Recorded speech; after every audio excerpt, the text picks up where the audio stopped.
Welcome back to my channel. This is 코인 노마드. 안녕하세요. 코인 노마드입니다. 마이크로 하이브가 특정 테마 분야의 시장 가치를 나타내는 4가지 분야의 인덱스를 조사했습니다. 그런데 올해 뚜렷한 성과가 나타난 것은 메타버스였습니다. 올해 무려 37,000포인트나 증가했고 7일 동안에만 20% 상승했다고 합니다. 이 매크로 하이브가 조사한 메타버스 인덱스에 들어있는 것은 엑시 인피니티, 샌드박스, 마나, 그리고 블록체인 게임 플랫폼 엔진 코인, 갈라 등등으로 구성됐다고 하는데, 차트에 보시면은 초록색으로 엄청난 상승을 보이고 있는 것이 메타버스입니다. 그 다음으로 실적이 높은 지표는 이더리움, 솔라나, 카르다노 에이다, 아발란체, 폴카닷으로 구성된 스마트 컨트랙 계약 영역이라고 합니다. 이거는 2300% 상승했다고 합니다. 그 다음 세 번째는 분산형 금융 디파이 지수입니다. 올해 584% 상승한 디파이 지수에는 대출 차입 프로그램 아브 AAVE, 그리고 토큰 메이커 MKR, 디파이 플랫폼 컴파운드, 분산형 거래소 유니스왑, 팬케이크 스왑의 팬케이크, 이런 코인들로 묶은 지수를 형성한 디파이 지수가 세 번째 빨간 영역이 되겠습니다. 마지막으로 비교할 수 있는 비트코인 지표, 비트코인보다 3가지 영역의 지수들이 월등히 높았고, 그 중에 제일 높은 것은 메타버스, 그 다음은 스마트 컨트랙, 그리고 디파이 지수, 이렇게 4가지를 서로 비교한 지수가 나타나 있습니다. 암호화폐 분석업체 센티멘트는 최근 시장의 폭락이 바이 더 딥, 폭락에 매수하라, 이 말이 투자자들의 최대 관심을 일으키고 있다고 말하고 있습니다. 9월 초부터 소셜미디어에서 언급된 가장 최대의 말 중에 비트코인과 이더리움을 저렴할 때 사라, 폭락 중에 사라, 딥에 사라, 바이 더 딥이라는 말이 있는데요. 이 말 때문에 그때 산 사람들은 이익을 얻고 있다고 밝히면서 비트코인은 어제 43,500달러까지 떨어졌고 이더리움은 3,540달러까지 떨어졌는데, 하지만 3개월 만에 가장 큰 하락이었고 최근 최대 관심은 하락 중에 사라, 바이 더 딥이었다고 합니다. 그때 팔고 있는 사람도 있지만 그때 사고 있는 사람도 있다, 이런 말씀을 제가 드린 적이 있는데요. 센티멘트는 탈중앙화 금융에 초점을 맞춘 3개의 코인을 제외하고는 상위 100개의 크립토 목록에 있는 코인들이 일제히 붕괴, 큰 하락을 일으켰으며, 이로 인해서 6천억 달러의 디지털 자산이 하락했다, 이렇게 말하고 있습니다.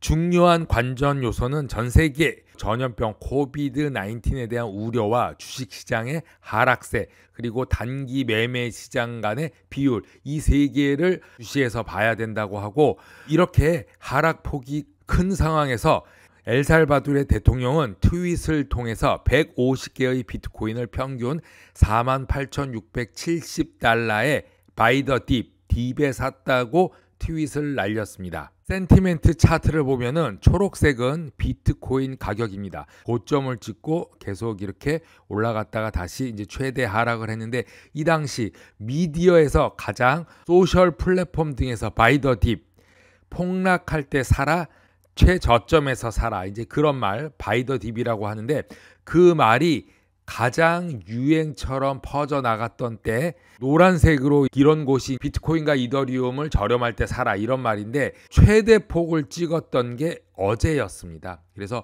비트코인이 폭락 중에 사람들은 비트코인과 이더리움을 바이 더 딥, 지금 폭락할 때 사라, 이제 이런 말을 했다고 전하고 있습니다.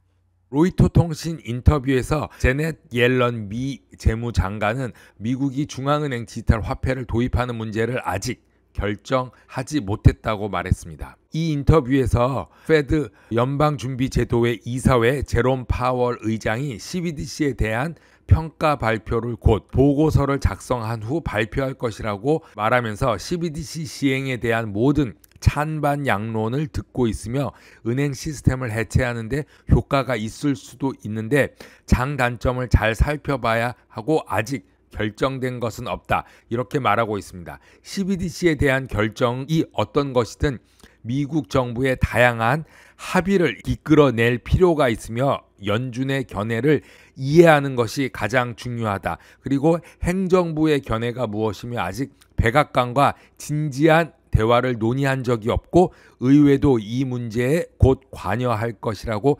대답했습니다. 그래서 아직까지는 뚜렷하게 정해진 것이 없다. 파월은 여름 CBDC 개발에 있어서 속도보다는 실행에 초점을 맞추고 있다고 말해서 아직 1년이 지난 지금에도 아직 결정을 못하고, 즉 발표를 못하고 있는 것 같습니다. 웨일 아트가 비트코인이 급하강하는 그 시간에 어떤 일이 있었나, 그래서 관찰을 했는데 고래 관찰 로봇 보십니다. 이거에 따르면은 여러 가지가 움직임이 있었는데 특히 중요한 것은 USDT가 상당히 이동했다. US 달러 병금 미화도 이동한 것을 밝혀냈습니다.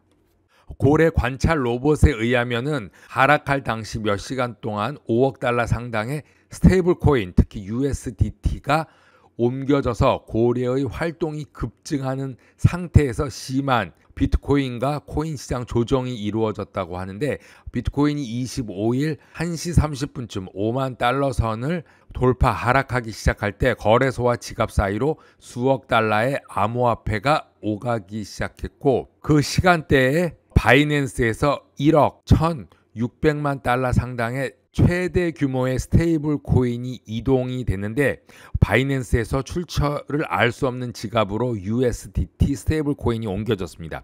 또한 그 시간 다른 고래를 보면 1억 1,800만 달러 상당의 USDT가 알려지지 않은 지갑으로 옮겨졌고, 1억 1,000만 달러 USDT가 또 다른 알려지지 않는 지갑으로 송금되었다고 합니다. 그 시간 USDT 3,500만 달러가 바이낸스에서 알 수 없는 지갑으로, 그리고 3,000만 달러 미화가 쿠코인에서 알 수 없는 지갑으로, 3,000만 달러 미화가 알려지지 않은 지갑에서 거래소 크립토닷컴으로 송금되었습니다. 그리고 3,000만 달러 USDT가 커브 파이낸스에서 알려질 수 없는 지갑으로, 2,800만 달러 USDT가 알 수 없는 지갑에서 바이낸스로 송금되어서 큰 지갑 2개가 바이낸스에서부터 개인 지갑으로 옮겨졌고, 그거보다 작은 규모의 지갑들에서 거래소로 옮겨진 걸로 봐서는 그 시간 급락했을 때 코인을 매수했다, 그렇게 보고 있습니다.